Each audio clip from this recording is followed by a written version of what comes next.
Have you ever wanted to sail around the world, living each day on the high seas, in new exotic countries, or best of all, anchored in solitude by an untouched tropical island?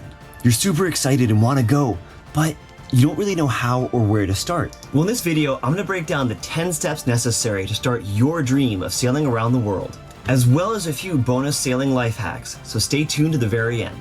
Each of these categories could be a whole video by themselves, so if enough of you comment on a specific topic, I'll be happy to make a video in the future. Beyond that, let's dive on in.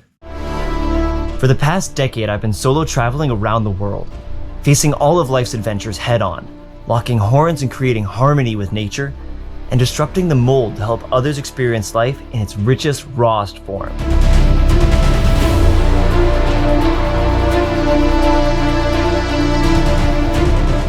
Welcome to my life of adventure. Let's dive on in. Number 1, find your why. You'll need it.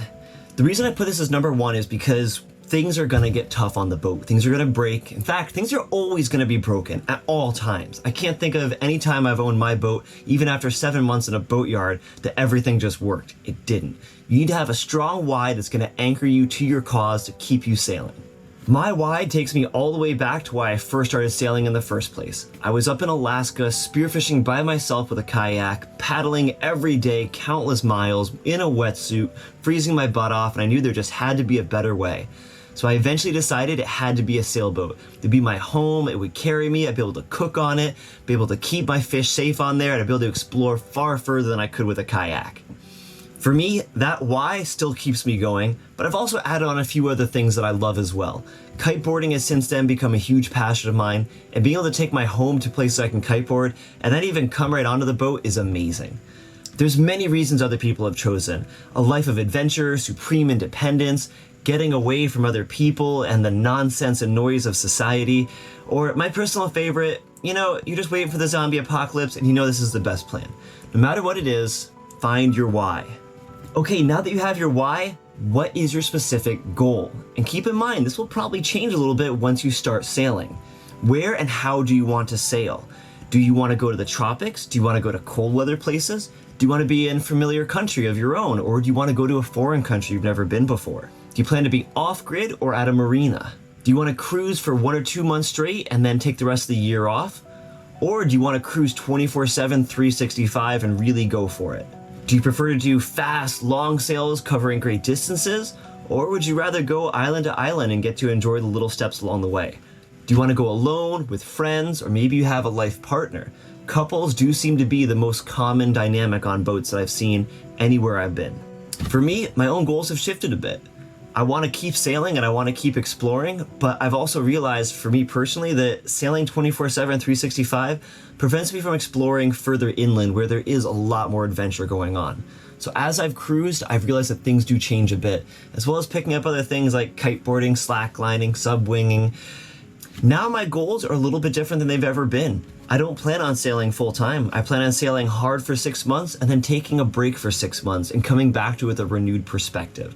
I've only gotten that after I've been doing this for a while, but I still started with a goal of I wanted to be off-grid and away from the rest of civilization, spearfishing every day, and eventually I learned kiteboarding as well. That goal is really important so you know which boat to get in which area of the world. Okay, so now you know why you want to go sailing and you've got a general goal. Now you need to start saving money. The boat life is not cheap. A lot of people ask me, how do I afford to do this lifestyle? In particular, they ask me, how do I make money? And I really try to emphasize to people, it's not so much about how much money you make, it's about how much money you spend. If you make $100,000 a year, but you have $90,000 worth of bills to pay, well, it only gives you a savings of $10,000 a year, and at that rate, it's gonna be hard to get a good boat. I've never made nearly 6 figures, but obviously I afforded a pretty decent boat because I saved hard. That means not going out to eat. You can cook food at home, and to be honest, you wanna be a good chef because oftentimes if you're sailing remote places, you can't even pay to get food. Personally, I've never smoked, I've never drank, and I've never done drugs. That right there has saved me so much money. I don't go out to clubs, I just find that to be kind of a waste of time. I've never owned a new car. I've never lived in a big house. In fact, I've been homeless more often than not, living in a van or whatever other place I can. I found ways to reduce my expenses as much as possible, and that's what I highly recommend you do. Learn how to fix everything on your own, because you're gonna have to do that anyways on a boat. I also recommend picking cheap things to entertain yourself with. I love playing video games. Steam account on my laptop gives me tons of video games for super cheap, and that's endless hours of fun when I'm not going off doing surfing, snorkeling, slacklining, other things like that. And that sort of self-entertainment will really pay dividends when you're on the sailboat, and you need to provide everything for yourself when you're out here. So for this category, how I was able to complete this was I lived in an RV on the top of a mountain in the middle of the redwood forest. I paid about $20 per month for some electricity. Meanwhile, I worked 12-hour shifts, and then during the day, I went and got sailing lessons and found a sailing mentor at a nearby yacht club. I saved so much money that I was easily able to buy this boat in less than a year, and that's what it should be about. Those times in my life when I have to work towards a very specific goal, I call that the grind, and I love the grind, and you'll have to learn to love it too if you want to get to this place. Okay, so you've found your why, you've made a specific goal, you've saved some money, now you actually need to learn how to sail. There's a ton of different ways you can go about this. My personal favorite, and I didn't do this, but my personal favorite are the people that just bought a boat and just kind of went for it. I don't actually recommend that, I just think that's a baller way to go about it, but if I had to recommend it to you guys, I would say, first off, watch a bunch of YouTube videos. There's a great bunch of them out there with really good instructions. You can buy books on it. It's a really great way to do it. Another way that most people probably go through is they take a course, usually an ASA, American Sailing Association. You can do single or multi-day courses, and a lot of those courses will teach you a little bit about living aboard, which is really important. And I do want to stress that to you. Although this chapter here, number 4, is about learning to sail, you will eventually need to learn how to cruise. Personally, I went down to a yacht club, became a member, and then sailed anywhere I could. This was mostly during regattas and races, which is very different than how you would sail when you're actually cruising around the world. You're not in that big of a hurry. So it's a little bit different, but learning how to sail as a racer made me a much better sailor because you have to really focus on every little detail. And that is good to know. As well, being there gave me access to many contacts, and that's where I found my sailing mentor. Sailing mentor is the #1 way I recommend for you guys to learn how to sail. Number 5, and really there's the best way to learn here, is becoming cruising crew. Becoming regatta crew is really good as well. You're gonna learn about sailing extremely well, but learning how to crew on a cruising boat for day after day, week after week even, that will teach you so many more things, essentially about fixing the boat. Sailing really isn't that hard. I thought that's what this would all be about. It's not. It's actually all about fixing your boat, getting good groceries, and staying somewhat sane sometimes. That's pretty much the nut and potatoes of what makes sailing around the world more difficult. So there's a few places you could look to start to become sailing crew. I recommend crewbay.com, findacrew.com, and there's a few other websites you can look at, as well as there's a bunch of Facebook groups out there. The Facebook groups can be a little bit annoying to navigate because it's Facebook. You're gonna have a lot of people on there that are really not serious. But if you're patient with it, you'll find people that are going on some golden trips and some great locations. For example, if someone's doing a delivery, say from Miami to Newport, Rhode Island during the summertime, oof, that's a great sail. You're going with the Gulf Stream, the southerly winds are gonna push you right up. That'll be a good time.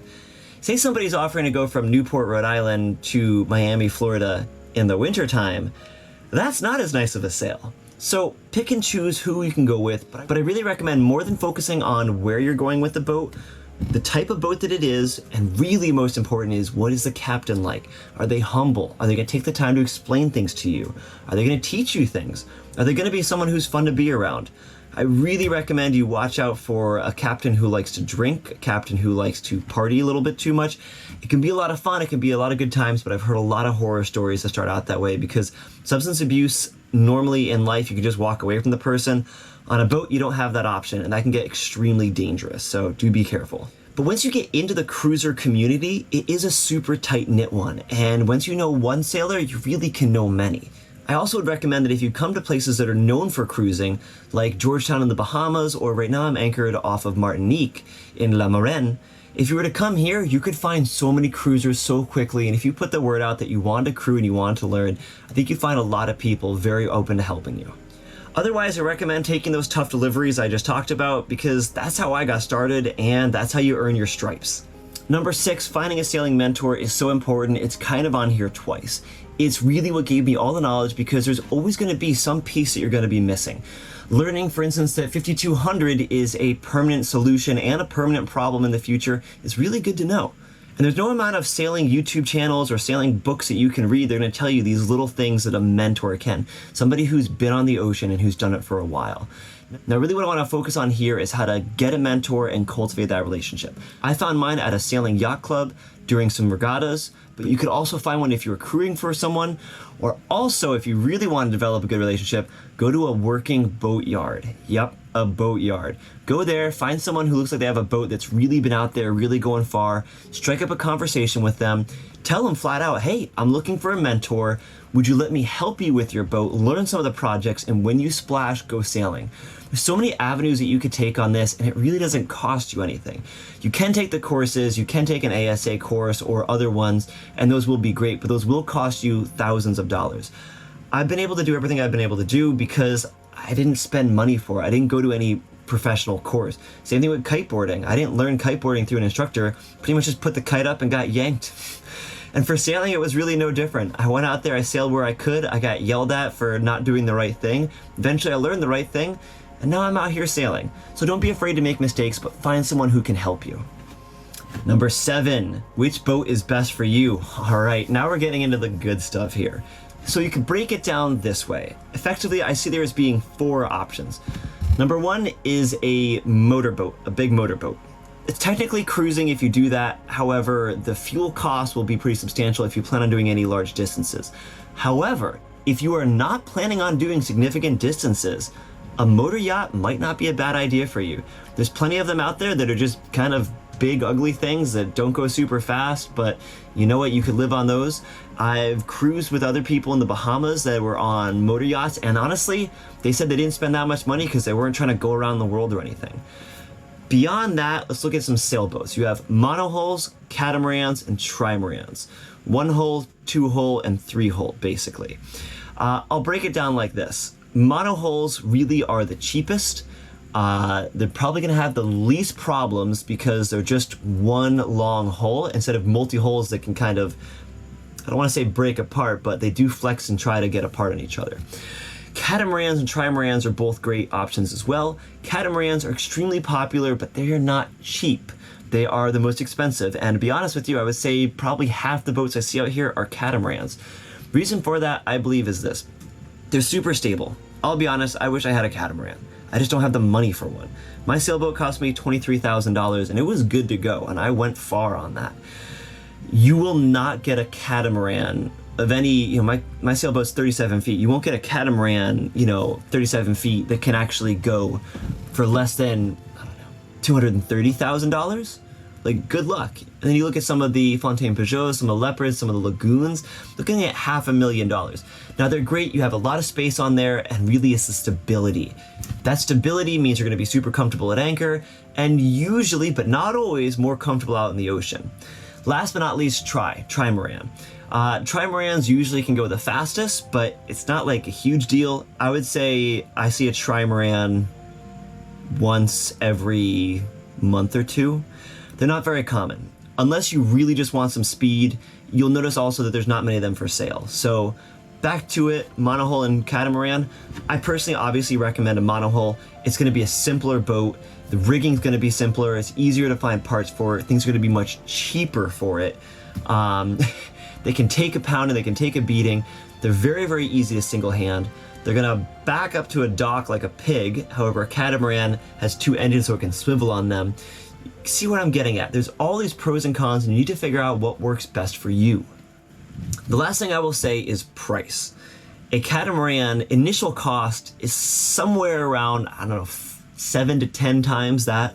Actually, no, more than 10 times, jeez. Anyway, a lot more than a monohull. Trimarans usually sit closer to monohulls in price. They're just not that common. Because honestly, they're just not as practical for cruising. They're just not as practical altogether. You get the room of a monohull with all this extra space, and you can't go into docks with it, basically. With a trimaran, you can't really go into any good marina slip. So if I had to say it, dollar per dollar, a monohull can't be beat. And that's why I'm on a monohull sailboat. It sails so it's cheap, and it's one hull so I can go into any slip I want to. It has a fairly shallow draft so I don't get caught on sandbars. It's an all-around great boat. I'd highly recommend you look at my boat tour video where I go into more detail on this. All right, number 8, where and how to find your boat. So you know why you want to sail, you know what your goal is, you know kind of where you want to go, you know about sailing. Now you know what type of boat you want, and that's very important. I had a full list of what I wanted my boat to have. This boat had everything except for a swim platform, and guess what? I built a swim platform. So now where are you going to find this dream boat? Well, like I was kind of just saying a second ago, you're probably going to have to let 1 or 2 things go. It's pretty tough to find the perfect boat. Boat prices and boat availability is generally getting a little bit better for buyers. COVID drove prices through the roof and scarcity of sailboats was immense because everybody wanted to be out on the water and away from civilization. But now that that's getting a little bit easier, let's look at a few places you can go to find boats. Number 1 I'd recommend honestly would be Yacht World. It's the biggest website for boats. They do a great job listing them out. You do need to be a broker to post the boat on there, so you don't get an owner, which I will say being able to deal directly with an owner is a pro and a con. I'll go into that in a minute. Facebook Marketplace and Craigslist are other good websites to look at. You can just kind of go from marina to marina, which is good to find other sailors and talk to the cruising community. I highly recommend, though, you expand to the largest area possible when looking at buying a boat. I was living in Santa Cruz, California when I was ready to buy a boat.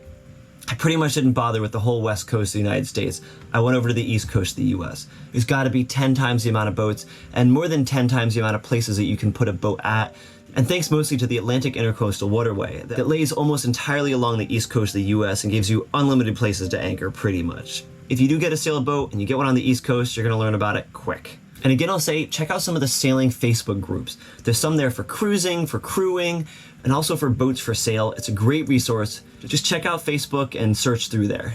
Number 9, how to get the best deal. I'm pretty proud of how I got my boat, actually, and I'll sum up the story as quickly as I can. I was prepared to look in the entire of the United States, particularly though the east coast of the US, because I knew it'd be easier to cruise there. I started in Maine and was prepared to work my way down to Florida. That's a lot of boats to go by.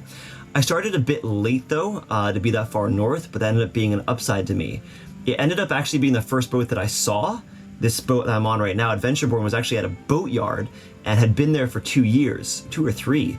I did a lot of research on it. I learned about the owner. I learned about the state that he was in, how long he had had the boat for, how long he had been trying to sell it for. And I used all of that to my advantage. I knew that they were going to have to basically winterize the boat again, and it would have been another year that they didn't sell the boat as soon as winter hits. Nobody's buying a boat in Cape Cod in the winter, and that's where I was, Cape Cod in Massachusetts. So I worked with the selling broker, and I had a pretty low offer, or I was just going to go down to Florida. If you buy a boat in Florida, you don't really have to move it anywhere. I mean, yeah, you have the risk of hurricane season, but that just is what it is. I mean, you could also get hit by a hurricane all the way up in Cape Cod. So I used that to my advantage. The broker really pressed me to put in an offer, and I put in a very low offer of $23,000 pending survey and sea trial, or $16,000 as is where is. I'm actually really happy that they didn't take the $16,000 as is where is, because I would have had to do a lot of work then. The selling broker as well as the owner did not like that offer at all. They rejected it at first, and then I politely told them, okay, my offer stands and I have cash, I'm ready to go, and that's always a big if you can hold that cash there. And I said, I'm going to keep heading down to Florida because I was in Virginia by then. And I said, we both know that I'm not going to come back from Florida. He called me back, I think the next day, and said, okay, he'll accept your offer. And I said, great, I'll be there in like 48 hours. And I was there in 48 hours. I had a deposit for the boat. And then I began the survey on it. Do not avoid getting a survey. Do not get emotional. Be logical. I had my mentor, Don Radcliffe, in my ear. We would talk every morning, and he was really good at telling me that this was a good boat for these reasons and that I didn't get these other boats I looked at. It was extremely helpful. This mentor that I had was extremely helpful, and that's why I recommend it so much. During the survey, they really didn't find anything wrong. A few things were a little bit, not quite perfect, but it's a used boat and you have to understand that. I was willing to neglect a few things, but I wasn't willing to have anything be broken flat out. The toilet on the boat was actually broken when we first launched it, and the owner was already kind of a little bit upset with me for getting such a big deal on the boat. And he didn't want to come back to the boat and install a toilet, so instead he offered, hey, I'll buy the toilet if you install it, and I said, done. Beyond that, everything else worked on the boat. I will also say on this that while I was looking at boats, I found a couple free boats. Do not buy a free boat. You're like, oh, it's free. Yeah, but there goes 2 years of your life, maybe more, working on it. You're never gonna get that time back. There's only so much time you should spend in a boatyard. It should just be a small investment and then you should get back out and enjoying it. I spent 7 months at one point in a boatyard, really refitting this boat to everything I wanted it to be.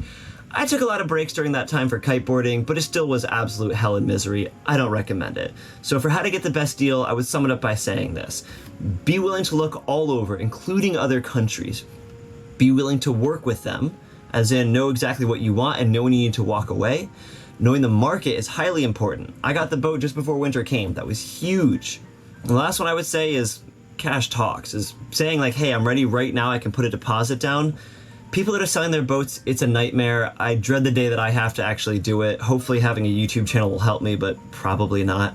So being there, ready to buy the boat and no BS, I really recommend it.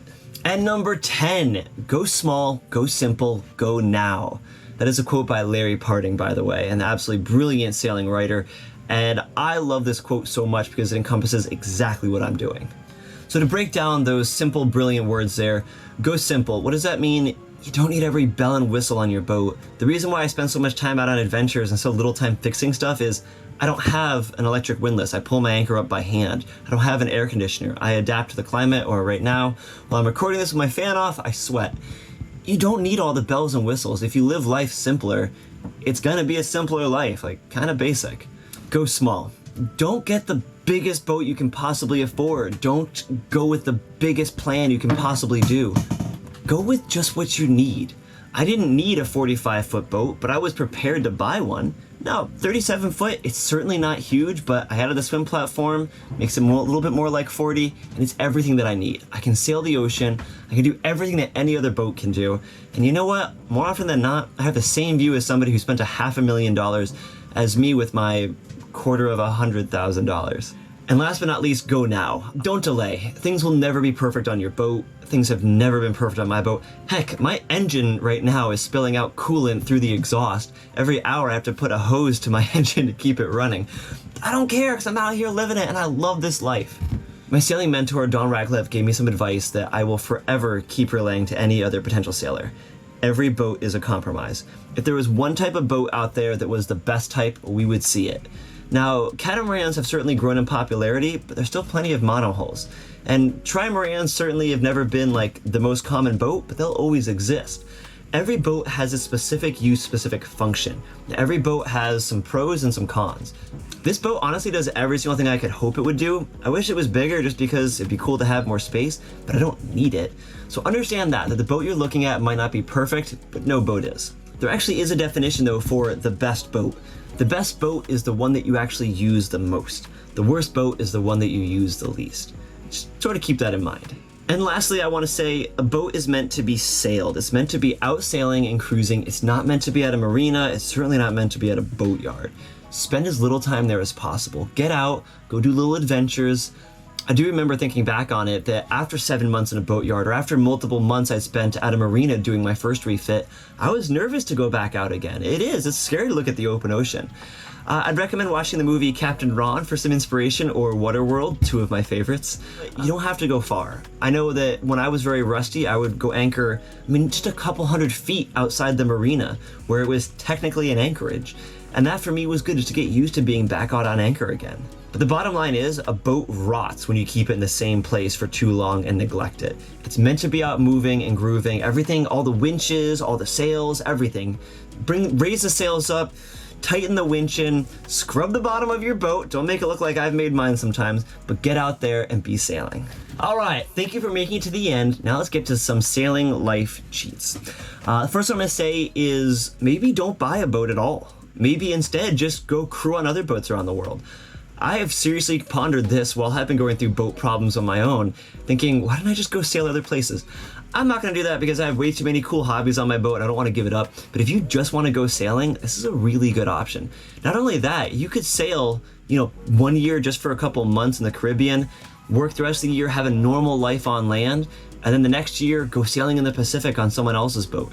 If you get good at crewing on other boats, you have a good reputation, you could go very, very far on this. And in fact, I'd love to see some sailing YouTuber do this. A sailing YouTuber with no boat, but that just goes on other people's boats. I think that'd be fantastic.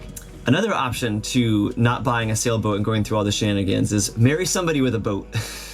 So I'll be honest, there's not many solo sailing women out there, but there is a lot of solo sailing men. So third little life hack is, this life is not for everyone. I've seriously considered not sailing multiple times. I've seriously considered selling my boat.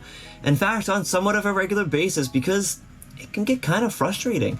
You definitely miss all the conveniences of the modern world. And let's be honest, a sailing life looks amazing, but why doesn't everybody do it if it's so amazing? That's kind of why. You get sick of it. So if you can, don't go all in with your own boat. Take a course, crew on other people's boats, decide if it's something you really want to do, and then pursue it. If you do pursue it and you decide you don't like it, and just decide it is what it is. And also, don't expect to get full price for your boat again. Last sailing hack I want to tell you guys, which is the most important besides the mentor, is the sailing community itself. Sailors are such a tight-knit bunch. Yesterday I was cruising around the Martinique bays here looking for a new place to anchor my boat. I saw one boat anchored out by itself in an extremely remote but very calm place. I went over, started a quick conversation, and within 5 minutes they said, hey, come up on the boat. Do you want to drink? Do you want to hang out for a bit? We started talking for like 2 hours. I remember times when I was in Marathon, Florida, which is a great cruising community, asking for help on the morning VHF. And I had to tell people, I already had enough people helping me. The sailing community is absolutely fantastic.